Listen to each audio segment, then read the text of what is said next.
للہ وکفا وسلام علی عبادہ الذین اصطفى اما بعد فاعوذ باللہ من الشیطان الرجیم بسم اللہ الرحمن الرحیم۔ معزز سامعین، 16 اپریل بروز سوموار 2023 بعد نماز فجر، آج 26واں روزہ اور 26واں درس ہے۔ اللہ تعالیٰ قبول فرمائے، سب کہہ دو آمین آمین۔ اللہ تعالیٰ حق سچ بیان کرنے کی توفیق عطا فرمائے آمین۔ یہ جو پہلی حدیث پاک آپ کی خدمت میں پیش کرنے لگا ہوں، اس کا عنوان ہے کہ کسی کو غربت کی وجہ سے حقیر نہ سمجھو۔ بولو بھائی، کسی کو غربت کی وجہ سے حقیر نہ سمجھو، کیونکہ غربت میں بندے کا ذاتی عمل دخل نہیں ہے، اور مال میں بھی بندے کا کوئی کمال نہیں ہے، رب کی عطا ہے۔ مگر جو نو دولتیے ہوتے ہیں نا، ان کو یہ وہم کہیں سے پیدا ہو جاتا ہے کہ ہم نے بڑی محنت سے پیسہ کمایا ہے، بڑا یہ کیا ہے وہ کیا ہے، وہ ساری خوبیاں گناتے ہیں، بس اللہ کا نام نہیں لیتے کہ جی اللہ کا بھی کوئی فضل ہے، کرم ہے، اس طرف نہیں جاتے ہیں، کہتے ہیں بڑی محنت ہے۔ بھائی حدیث ذرا غور سے سنیے گا۔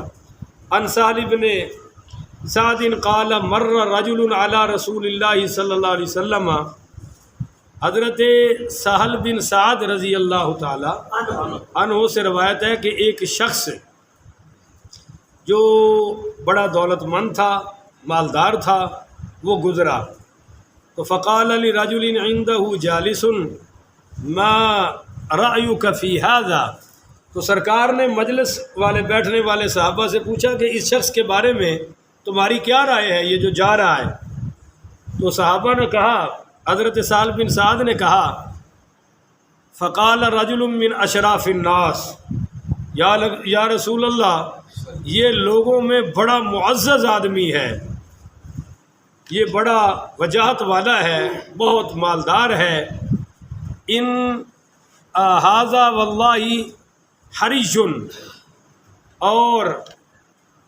اللہ تعالیٰ نے اس کو بڑی عزت عطا فرما رکھی ہے، بڑے گھر والا ہے، بڑی شان والا ہے، اور اس کی حالت یہ ہے کہ ان خطب ان ينکح، اگر یہ کسی جگہ نکاح کا پیغام بھیجے تو رشتہ فوری ہو جائے گا۔ بولو رشتہ، یہ جو رشتے والا چکر ہے نا جی، یہ ہے مال دولت کا مسئلہ، دعاؤں کا مسئلہ نہیں ہے کہ لوگ پیروں سے مولویوں دعا کریں جی رشتہ ہو جائے، دعا کریں جی رشتہ ہو جائے۔ بھائی یہ کافروں جو رشتے ہو رہے ہیں، کیا وہ مولویوں کی دعاؤں سے ہو رہے ہیں؟ ہندوؤں کے دوسرے کو ہو رہے ہیں سب، اور پیسہ ہو تو بندہ 4 آرام سے کر سکتا ہے، اور جن کے پاس ہے وہ 80 90 سال میں بھی کر رہے ہیں۔ لہذا یہ اصل مسئلہ کیا ہے؟ پیسے والا، کہ یہ بندہ بڑا مالدار ہے جی، ان خطب ان ينکح، اگر یہ کسی جگہ نکاح کا پیغام دے دے تو فوری تھوڑا نہیں ہونا، اس لیے تسی بول نہیں رہے ہو کہ بھائی اگر یہ پیغام دے دے تو فوری رشتہ ہو جائے گا۔ وَإِن شَفَعَ أَن يُشَفَّعَ، اگر یا رسول اللہ یہ کسی کی سفارش کر دے تو اس کی سفارش فوری قبول ہو جائے گی۔ نمبر 3، قال فسکت، ہاں یہ 2-3 چیزیں بتائیں۔ قال فسکت رسول اللہ صلی اللہ علیہ وسلم، سہل بن سعد کہتے ہیں کہ حضور خاموش ہو گیا سن کر۔ ثم مر رجل، پھر ایک اور شخص گزرا، فقال له رسول اللہ صلی اللہ علیہ وسلم، تو ہم سے حضور نے فرمایا، ما رأیک فی ھذا، بھائی اس کے بارے میں تمہارا کیا خیال ہے؟ تو فقال یا رسول اللہ، جس سے حضور نے پوچھا وہ کہنے لگا، یا رسول اللہ، ھذا رجل من فقراء المسلمین، یہ ایک فقیر مسلمانوں میں سے ہے، غریب ماڑا بندہ نا، ماڑا بندہ، یہ وہ ہے۔ آگے سنیے، ھذا حری ان خطب ان لا ينکح، اگر یہ کہیں نکاح کا پیغام دے دے تو رشتہ نہیں ہوگا، کہیں گے یہ آپ کنگال ہے، ان کا دے واسطے رشتہ دینا جے۔ اچھا جی، ان شفع ان لا يشفع، اگر یہ کسی کی سفارش کر دے تو اس کی سفارش کوئی قبول نہیں کرتا۔ میرا خیال ہے میری کوئی 9 سال عمر تھی، اور میرے ماموں وہ امام تھے، حافظ قرآن تھے اور میرے استاد بھی تھے، کسی چکر میں گرفتار ہو گئے۔ تو ایس ایس پی صاحب میٹنگ کر رہے تھے، میں بالکل بچہ سا تھا، میں اندر چلا گیا۔ تو مجھے کہنے لگا ہاں جی کیا بات ہے؟ میں کہا میں اپنے مامے کی سفارش لے کے آیا۔ وہ کہنا سفارش کتنے؟ میں کہا میں خود آیا۔ وہ میں کہتا بیٹا وہ تو قانون کے مطابق ہوگا، آپ کی سفارش یہاں چل سکتی؟ ادو تو میری سمجھ نہ آئی، اور بعد جو میں سمجھ آئی بھی سفارش کرنے واسطے بھی تو کوئی اوقات چاہیے نا، وہ بڑا بندہ سفارش کرے ساڑی کون سنتا ہے؟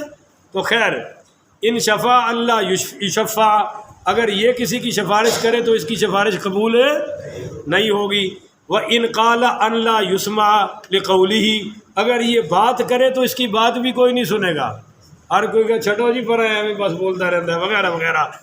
اس پر پھر حضور بولے فقال رسول اللہ صلی اللہ علیہ وسلم هذا خیر من ملء الارض مثل هذا، وہ جو اس کو پہلے تم نے کہا کہ بڑا کمال والا ہے، سفارش کرے تو قبول ہوتی ہے، بولے تو لوگ سنتے ہیں، پیغام بھیجے تو رشتہ ہو جاتا ہے، اس جیسوں سے پوری زمین بھر دی جائے تو یہ فقیر مسلمان اکیلا ہی سب سے بہتر ہے۔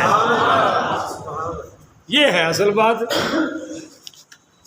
اب جناب ایک اور کمال کی حدیث سماعت فرما لیجئے، اور مجھے بھی کوئی دعا دے دیا کرے جزاک اللہ، میں کہ اینڈ تے کہہ دے کرو بھی کوئی نہیں کہندے، کمال ہے بھائی، وچ سبحان اللہ نہیں کہندے، اینڈ تے جزاک اللہ نہیں کہندے، ہن پتہ نہیں کی کہندے ہو تسی۔ ان ابی ہریرہ قال قال رسول اللہ صلی اللہ علیہ وسلم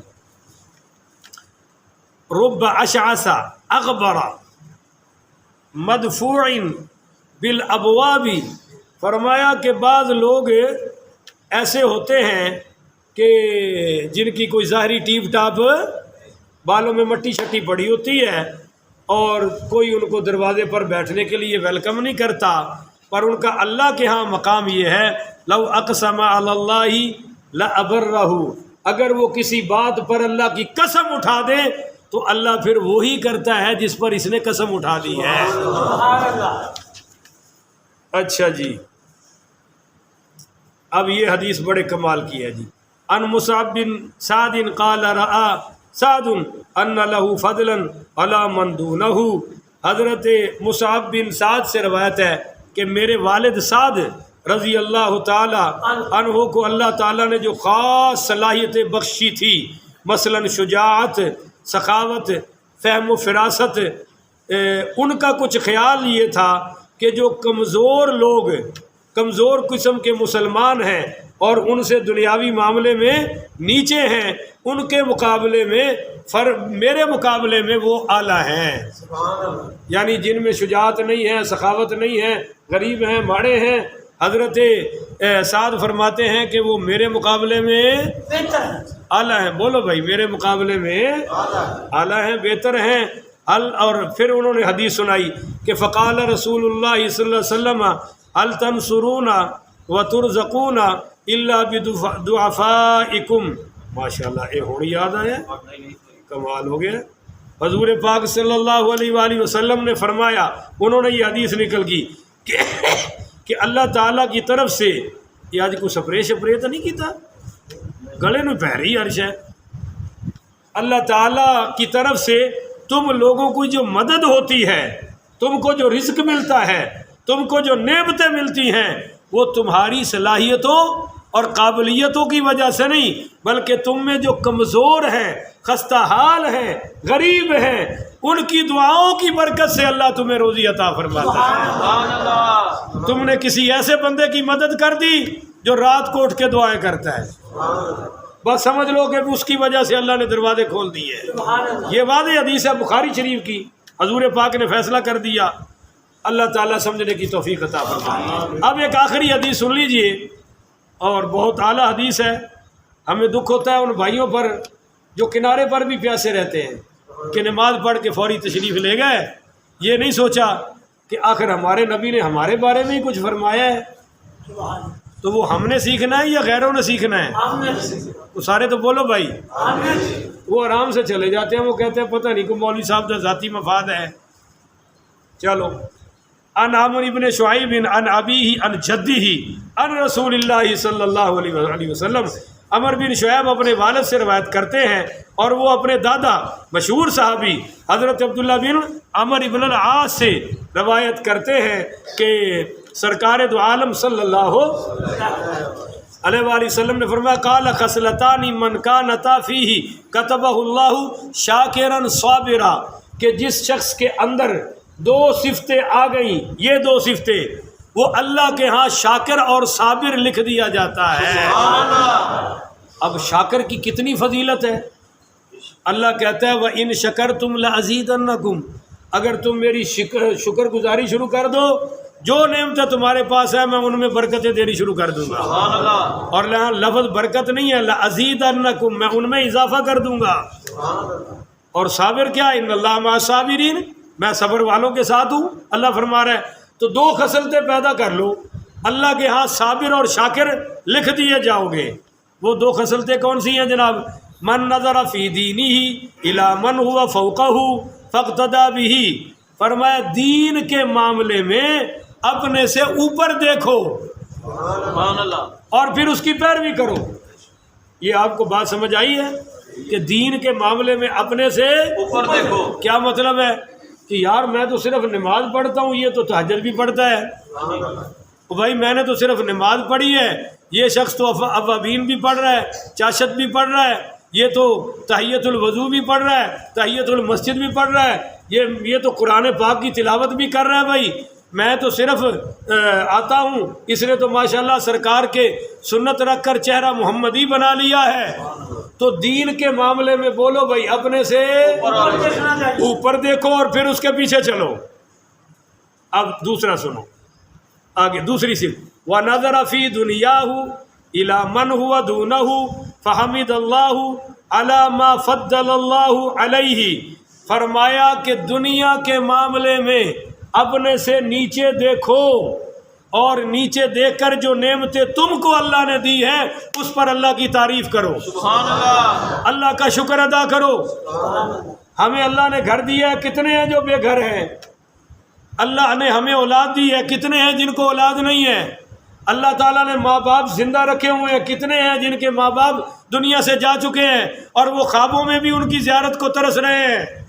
اور ہمیں اللہ تعالیٰ نے بالکل صحیح سالم الاعضاء بنایا ہے، کتنے ہیں جن کی ایک آنکھ کام نہیں کرتی، کتنے ہیں جن کی دونوں کام نہیں کرتی، کتنے ہیں جن کے ہاتھ کوئی نہیں، کتنے ہیں جن کے پیر کوئی نہیں، کتنے ہیں جن کی دماغ میں عقل کوئی نہیں، کتنے ہیں جن کے جناب صحت کوئی نہیں، کتنے ہیں جن کے پاس ساری نعمتوں میں سے کچھ بھی نہیں۔ اللہ نے ہمیں جو سب کچھ عطا کر رکھا ہے، تو اس معاملے میں اپنے سے نیچے دیکھو اور نیچے دیکھ کر اللہ کا شکر ادا کرو۔ کتبہ اللہ شاکرا صابرا، اللہ تمہیں اپنے ہاں شاکر بھی لکھ دے گا، صابر بھی لکھ دے گا۔ ومن نظر فی دینہ الی من ہوا دونہ، مگر جو دین کے معاملے میں نیچے دیکھتا ہے، بولو جی دین کے معاملے میں کہ میں فلاں نے سنتے نہیں پڑھی، میں نے نہیں پڑھی تو کیا ہو گیا، یہ کہتے ہیں وہ جی فلاں نے کبھی دعا نہیں مانگی نماز کے بعد، میں نے نہیں مانگی تو کیا ہو گیا، یعنی نیچے ہی جانا ہے۔ اور پھر ایک اور بھی سوال کرتے ہیں مولوی صاحب جی سر تے ٹوپی نہ ہوئے تو نماز نہیں ہوندی، میں کہہ جی قمیض نہ ہوئے تو تاں بھی ہو جاندی ہے، اور نہیں سمجھے ہو وہ تھلے کیوں جانا ہے، یعنی یہ کوئی سوال ہے؟ پتہ ہے کہ حضور کی سنت ہے اور پھر بھی یہ پوچھ رہا ہے اللہ کا نیک بندہ، وہ جی نہ ہوئے تو ہو جاندی، میں کہ ہو جاندی کی ہے، یہ پوچھو نا کہ دے سونے نبی دا عمل کی ہے، پر نہیں جناب دین کے معاملے میں نیچے جائیں گے۔ وہ جی کتنے ہیں جڑے پورے مہینے روزے نہیں بڑے، اب پورے رمضان دے مہینے بھی مسیحے، اب یہ نیچے دیکھ رہا ہے، ان کو کیوں دیکھتا ہے بھائی تو؟ ان کو بھی تو دیکھنا جو سارا سال ہی مسجد میں آتے ہیں، سبحان اللہ، ان پر تیری نظر کیوں نہیں جاتی؟ تو فرمایا جو شخص دنیا دین کے معاملے میں نیچے دیکھے، وَنَظَرَ فِي دُنْيَاهُ إِلَى مَنْ هُوَ فَوْقَهُ، اور دنیا کے معاملے میں اپنے سے جتھے وڈی کوٹی ویکھی منہ چ رالا ڈگن لگ پئی ہے، وڈی گڈی ویکھی کتنی بڑی گڈی ہے یار، کمال ہے بھائی، کیوں دیکھ رہا ہے؟ اس کو دینے والا اللہ ہے، تجھے بھی اللہ دے سکتا ہے نا، اللہ سے مانگ۔ بعض بندے بھی ہے جیڑی ہاں ہے نا جی یہ ایڈی بھڑی ہے، خطری خطرناک ہے کہ مالداراں کول اگر سخاوت نہ ہوئے نا تے لوکاں دی نظراں انہاں نوں قبراں 'چ واڑ دین دوجے دن، ایمان نال مسجد 'ਚ بیٹھ کے کہہ رہے ہیں، انہاں دی سخاوت اگے آ کے دیوار بن جاتی ہے، نہیں تے انہاں نوں تے لوکاں دی ہاواں ہی مار جان۔ میرے نبی نے فرمایا بعد بندیاں دی نظر ایڈی پیڑی ہوندی ہے اونٹ نوں ہانڈی 'چ واڑ چھڑدی ہے، ایڈی ہانڈی ہے، کیڈا اونٹ ہے، اور جدوں کہ ہاں بس اگلے دا بیڑا غرق، اتنی بری نظر ہے۔ فرمایا العین حق، نظر لگ جانا حق ہے، بد نظری۔ اس لیے ہم کہتے ہیں بھائی جے بری لگ جاندی ہے تو چنگی بھی لگ جاندی ہے، کوئی چنگیا دے لڑ بھی لگ کے ویکھو، انہاں دی نظر بھی لوا لو۔ بہرحال جو مالدار دنیا کے معاملے میں اوپر دیکھتا ہے تو فرمایا فاسفا علی ما فاتہ منہ لم یکتب اللہ شاکرا ولا صابرا، فرمایا اس کے نہ ملنے پر افسوس اور غم اس کا بڑھتا جائے گا، اور اللہ کے ہاں شاکر بھی نہیں لکھا جائے گا، اور بولو بھائی اللہ کے ہاں صابر بھی نہیں لکھا جائے گا۔ تو آج ہم یہ طے کر لیں کہ ہم نے دین میں اوپر دیکھنا ہے اور دنیا میں نیچے دیکھنا ہے۔ بڑے بڑے لوگوں سے ہم بہتر ہیں دنیا کے معاملے میں، اور دین کے معاملے میں بڑے بڑے ہم سے بہتر ہیں، تو جو ہم سے بہتر ہیں ہمیں ان کی پیروی کرنی چاہیے۔ اسی لیے تو ہم مرشد پکڑتے ہیں کہ مرشد خود باعمل ہے، ہمارے اندر بھی وہ روح پھونک دے گا، باعمل کی بات کر رہا ہوں۔ اسی لیے ہم علماء کی مجلسوں میں بیٹھتے ہیں کہ ہمیں علم نصیب ہو جائے، اور علم سے عمل آتا ہے، اگر علم ہی نہیں تو بولو بھی عمل بھی۔ دیکھیے نا، اذان یاد کرنا یہ علم ہے، تھوڑا سا بول چھوڑو، اذان یاد کرنا کیا ہے جی؟ اب جس نے یاد ہی نہیں کی وہ پڑھے گا، وہ کی کہندا ہے مولوی صاحب شرم آتی ہے۔ میں کہا جی پھر اسی بے شرم ہو جانے ہیں، تو شرم مبارک ہوئے۔ وہ کہتا ہے جی مولوی صاحب میں زندگی چ پڑھی یعنی سیکھی نہیں نا، تکبیر نہیں سیکھی، علم نہیں حاصل کیا، پڑھے گا کیسے بھائی؟ اگر آپ نے یہ جو نماز آپ کو آتی ہے اور آپ نے پڑھی ہے، اللہ سب کی قبول فرمائے، تو یہ علم تھا جو آپ نے نماز کو یاد کیا۔ ایمانداری سے بتاؤ اگر یہ نہ ہوتا تو نماز پڑھ سکتے ہیں؟ نہیں پڑھ سکتے۔ ہر عمل کی بنیاد علم ہے، اور آپ علماء کے پاس اس لیے بیٹھتے ہیں کہ ہمیں علم نصیب ہو، اور علم کے بعد اللہ عمل کی توفیق عطا فرمائے۔ تو سارے دین اور کے سلسلوں کا یہی اصل میں بنیاد ہے، علم اور عمل۔ اللہ ہمیں اس کی توفیق عطا فرمائے۔ آخر ایک منٹ، آج سے 3-4 دن پہلے فیصل آباد میں ایک بے پرد خاتون، بے پردہ عورت، اس نے اپنے نبی ہونے کا دعویٰ کر دیا ہے فیصل آباد میں۔ یہ دیکھیے یہ اسلامی مملکت ہے، پتہ چلا کہ لوگوں کے پاس علم نہیں، اب وہ تو سکول کالج کی پڑھی ہوئی ہے، اور اس کی جو پچھلی زندگی چیک کی ہے ہم نے، بڑی خطرناک گزری ہے، یعنی ایک آوارہ قسم کی وہ عورت ہے، آوارگی میں زندگی گزری ہے۔ اب اچانک اس کو ریئلائز ہو گیا کہ معاذ اللہ میں نبیہ بن گئی ہوں، اور اس نے دعویٰ کر دیا ہے۔ پھر اس کی ایک بہن اس کے بارے میں بیان دے رہی ہے کہ بالکل میری بہن سچ کہہ رہی ہے۔ پھر تواڈے جین جمن تے خدا دی لعنت برسے، ختم نبوت پر اتنا بڑا حملہ۔ عوام نکل آئی، گراؤ شراؤ کیا، پولیس پر وقت پہنچی، یہ پولیس دی مہربانی ہے، شکر کرو کہ پہنچ گئے، اور وہاں کے جو آفیسر ہیں انہوں نے بڑا اچھا کردار ادا کیا۔ اس نے کہا جی ہم بھی مسلمان ہیں، ہم اس کو قانون کے دائرے میں انشاءاللہ انجام تک پہنچائیں گے، مگر آپ بھی یہ یاد رکھیے گا، میں آن کیمرہ کہہ رہا ہوں، جب یہ کیس اٹھا امریکہ اس کو ہائی جیک کر کے لے جائے گا، جیسے آسیہ مسیح کو لے گئے تھے۔ پاکستان اس کا کچھ کر سکے گا؟ اور یہ پاکستان کی عدالتیں، آسیہ مسیح کو سزائے موت دی تھی ہائی کورٹ نے، پھر انہوں نے سپریم کورٹ میں اپیل کی، وہ بھی خارج ہو گئی، اور ہائی کورٹ میں پہلے مجسٹریٹ نے دی، اس کو کیا کہتے ہیں جی، سیشن جج، اس نے دے دی ننکانہ صاحب کے، کیونکہ کیس ثابت ہو گیا کہ اس نے حضرت خدیجہ کے حوالے سے میرے نبی کریم کی توہین کی، کیس چلا، فیصلہ ہو گیا۔ ہائی کورٹ میں بھی انہوں نے کہا ٹھیک ہے، مگر سپریم کورٹ تک پہنچتے پہنچتے ثاقب نثار صاحب تک وہ معاملہ انٹرنیشنل ہو گیا، اور وہ ہائی جیک ہو گیا۔ پھر اس کو راتوں رات رہا کیا گیا، اور جناب اس کو امریکہ پہنچا دیا گیا. تو اس کا بھی ہمیں یہی ڈر ہے. اسلام آباد میں بھی یہ واقعہ ہو چکا ہے, وہاں بھی ایک خاتون نے ایسا کیا, مقدمہ چلا, قاری خالد جدون صاحب تھے, کوئی فیصلہ ہو گیا, بعد میں جب امریکہ بہادر آیا بیچ میں, الٹا قاری صاحب پہ کیس ہو گیا, قاری صاحب اندر. بعد میں تو قاری صاحب رہا ہو گئے, مگر وہ میڈیا کو دکھانے کے لیے یہ کارروائی کر دی. یہ 2 سال پہلے کی بات ہے, میڈیا میں ایک مدرسے کی پٹی چل رہی تھی کہ مدرسہ بین کر دیا گیا ہے, مدرسے کو یہ کر دیا, اور میں اسی مدرسے میں بیٹھا ہوا تھا کراچی میں. تو میں نے ان سے کہا یہ آپ کے مدرسے کی تو ہیڈ لائن چل رہی ہے. انہوں نے کہا سانو پتہ ہی کوئی نہیں, سانو ایک میڈیا سیل ہے حکومت کا, اسٹیبلشمنٹ کا, وہ جو بیان دیتا ہے میڈیا اس کو, مگر اب تک میڈیا نے اس کی خبر نہیں چلائی. اگر کل اس کو مسلمان مار دیتے تو ایمان سے بتاؤ پھر خبر چلنی تھی یا نہیں چلنی تھی؟ ہم کہتے ہیں شکر ہے پولیس کا, پولیس کا بہت شکریہ, بر وقت پہنچے اور کوئی مصحف نہیں ہونے دیا. سنا ہے کہ اس کو گرفتار کر لیا گیا ہے. اگلا ڈر ہے جو میں نے آپ کو بتا دیا گیا, یہی آپ کے منڈی وار بٹن ہے, یہ شرک پور شریف کے قریب ایک قصبہ ہے, وہاں ایک بدبخت نے قرآن کی توہین کی.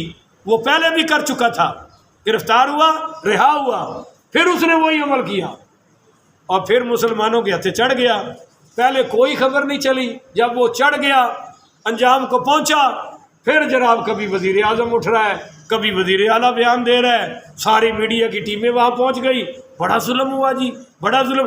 یعنی یہ میڈیا والے وہ نمک حرام بدبخت ہیں جو ہمارے ملک میں رہ کر ہمارے مذہب کی توہین کر رہے ہیں, ہمارے ملک کا نام بدنام کر رہے ہیں کہ یہاں بڑی انتہا پسندی ہے.